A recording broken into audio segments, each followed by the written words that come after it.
बहुत सारे युवा जब छोटे होते हैं कहते हैं कि मैं एक दिन सेना में जाना चाहता हूं, पैरामिलिट्री फोर्स में जाना चाहता हूं, देश की रक्षा करना चाहता हूं। बहुत सारे लोग हैं, बहुत सारे बच्चे हैं, जैसे ये बच्ची है, दे दो। अब पहले क्या था, युवा ट्रेनिंग करते थे, आपने देखा होगा सड़क पे 5 बजे दौड़ते थे और फिजिकल फिटनेस बनाकर टेस्ट लेकर आर्मी में, वायुसेना में जाते थे, नेवी में जाते थे। अब वहां आर्मी, नेवी, एयरफोर्स हमारे युवाओं को एक गारंटी देती थी, कहती थी देखो आपने अपनी जान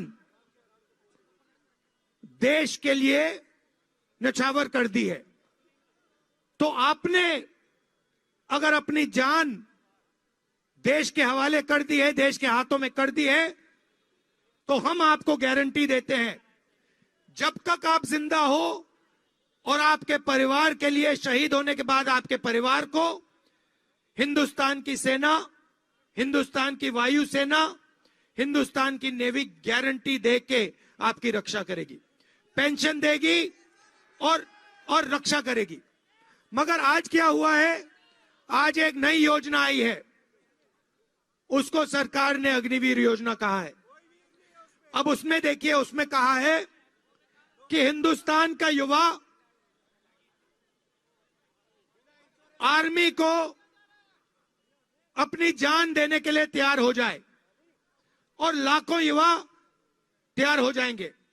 मगर अग्निवीर योजना कहती है कि आप आर्मी में आओ, 4 साल के लिए रहो और 4 साल के बाद 75% मतलब 3 में से 4 युवा आपको हम वापस घर भेज देंगे। 4 में से 1 युवा सेना में रहेगा और बाकी जो 3 हैं वो वापस चले जाएंगे।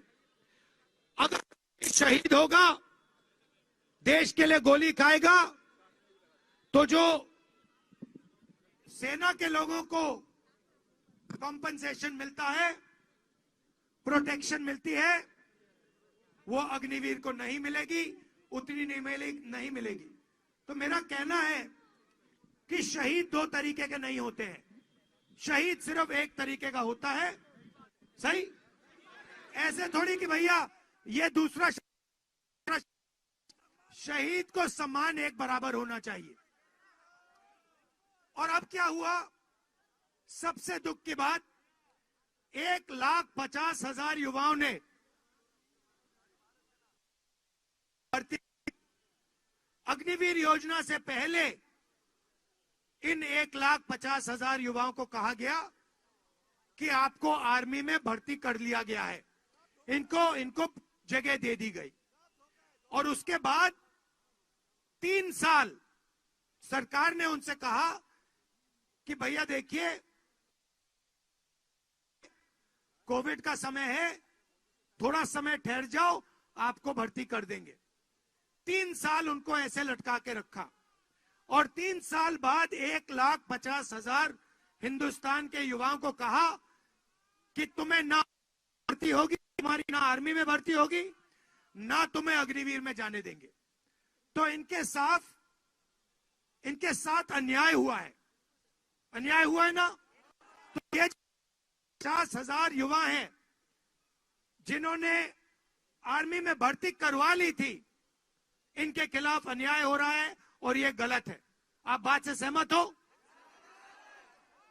तो ऐसी बातें मैं उठाना चाहता हूं, जो देश में अन्याय हो रहा है और पूरे देश में, हर प्रदेश में अलग अलग तरीके से अन्याय हो रहा है।